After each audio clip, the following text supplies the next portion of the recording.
புதிய தலைமுறை நேயர்களுக்கு வணக்கம். நான் ராசூஸ். எய்ம்ஸில் செவிலியர் பணியிடங்களுக்கான ஆட்களை தேர்வு செய்ய இருக்காங்க. இதற்கு யாரெல்லாம் விண்ணப்பிக்க முடியும், இதற்கான கல்வி தகுதி என்ன, இதற்கான வயது தகுதி என்ன, இதற்கான சம்பளம் என்ன உள்ளிட்ட விஷயங்களை பற்றி தான் நம்ம இந்த வீடியோவில் பார்க்க போகிறோம். சரி, வாங்க வீடியோக்குள்ளே போகலாம். முதல் விஷயமா என்ன அப்படின்னு பார்த்தீங்கன்னா, All India Institute of Medical Science அப்படின்னு சொல்லக்கூடிய எய்ம்ஸில் வேலை இருக்குது அப்படின்னு சொல்லியிருந்தோம். அந்த வேலை என்ன வேலை அப்படின்னு பார்த்தீங்கன்னா, செவிலியர் அலுவலர் அப்படிங்கிற பணிகளுக்கு தான் ஆட்களை தேர்வு செய்ய இருக்கிறாங்க. மொத்த பணியிடங்கள் அப்படின்னு பார்த்தீங்கன்னா நாடு முழுக்க 2551 பணியிடங்கள் இருக்கு. மதுரை எய்ம்ஸில் மட்டும் 30 வேக்கன்சி இருக்கு.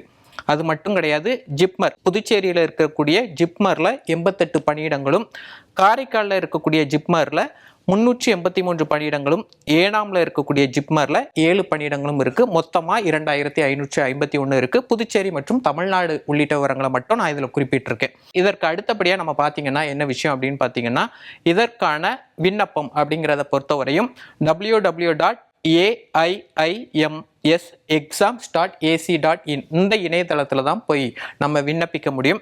இதற்கான விண்ணப்ப பதிவு அப்படிங்கிறது பிப்ரவரி மாதம் 24ஆம் தேதியே தொடங்கிருச்சு.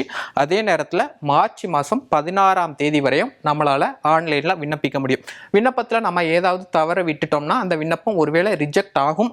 அதில் நம்ம கரெக்ஷன் பண்ணலாம். அதற்கும் அவங்க குறிப்பிட்ட காலம் அவகாசம் கொடுத்துருக்காங்க. அது என்ன அப்படின்னு பார்த்தீங்கன்னா, 25 மார்ச்ல இருந்து 27 மார்ச் வரையும். ஒருவேளை நம்ம தப்பா இன்புட் கொடுத்து அது ரிஜெக்ட் ஆயிருந்தாலும் கூட நம்மளுக்கு இந்த தினங்கள்ல நம்ம அப்ளை பண்ணிக்கலாம் அப்படின்னு சொல்லியிருக்காங்க. சரி, விண்ணப்பத்தை பார்த்தாச்சு. விண்ணப்பம் அதற்கு அடுத்தபடியா நம்மளுக்கு விண்ணப்ப கட்டணம் எவ்வளவுங்கிற ஒரு கேள்வி வரலாம்.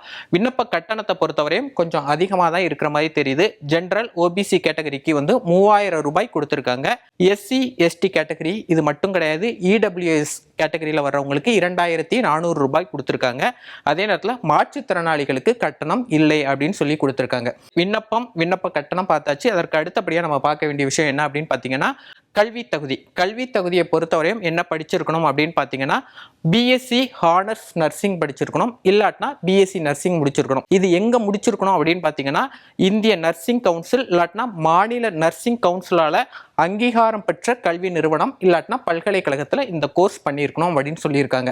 ஒருவேளை இது நம்ம படிக்கல அப்படின்னு பார்த்தீங்கன்னா, டிப்ளமோ நர்சிங் முடிச்சிருக்கலாம். அப்படி முடிச்சிருந்தா அவங்க 50 படுக்கைகள் கொண்ட ஒரு மருத்துவமனையில் 2 ஆண்டுகள் பணியாற்றி இருக்கக்கூடிய ஒரு அனுபவம் வாய்ந்தவராக இருக்கணும் அப்படின்னு சொல்லியிருக்காங்க.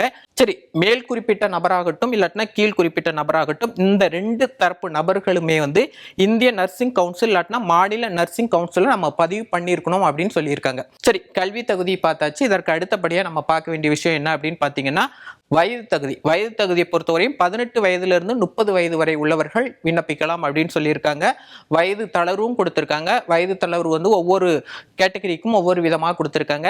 எஸ்சி எஸ்டி கேட்டகரியில வர்றவங்களுக்கு 5 ஆண்டுகளும், ஓபிசி கேட்டகரியில வர்றவங்களுக்கு 3 ஆண்டுகளும், மாற்றுத்திறனாளிகள் கேட்டகரியில வர்றவங்களுக்கு 10 ஆண்டுகளும், மாற்றுத்திறனாளிகள்லயே ஓபிசி கேட்டகரியில வர்றவங்களுக்கு 13 ஆண்டுகளும், மாற்றுத்திறனாளிகள்ல எஸ்சி எஸ்டி கேட்டகரியில வர்றவங்களுக்கு 15 ஆண்டுகளும் வயது தளர்வு கொடுத்திருக்காங்க. சரி, கல்வி தகுதி, வயது தளர்வு உள்ளிட்ட விவரங்களை பார்த்ததுக்கு அப்புறம் கடைசியா நம்ம பார்க்க வேண்டிய விஷயம் என்ன அப்படின்னு பார்த்தீங்கன்னா, சம்பளத்தை பொறுத்தவரையும் 9300 ரூபாயில இருந்து நம்மளுக்கு 34,800 ரூபாய் வரையும் சம்பளம் இருக்கும்னு சொல்லியிருக்காங்க.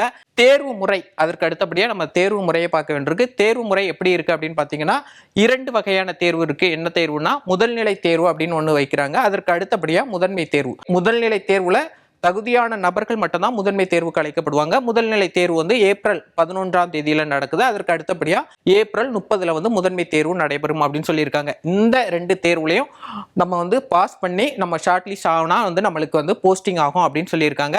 மேலும் இது சார்ந்த விவரங்களுக்கு நம்மள www.aiimsexams.ac.in இந்த இணையதளத்தில் போய் நீங்க பார்த்துக்கோங்க. உங்களுக்கு முழு விவரமும் இந்த இணையதளத்தில் கிடைக்கப்பெறும். சரி, தொடர்ச்சியா கல்வி மற்றும் வேலைவாய்ப்பு சார்ந்த விஷயங்களை தொடர்ச்சியா நீங்க தெரிஞ்சுக்கணும்னா புதிய தலைமுறையோட யூடியூப் பேஜை தொடர்ச்சியா ஃபாலோ பண்ணுங்க. உங்களுக்கு நான் தொடர்ச்சியா அப்டேட் கொடுக்குறேன்.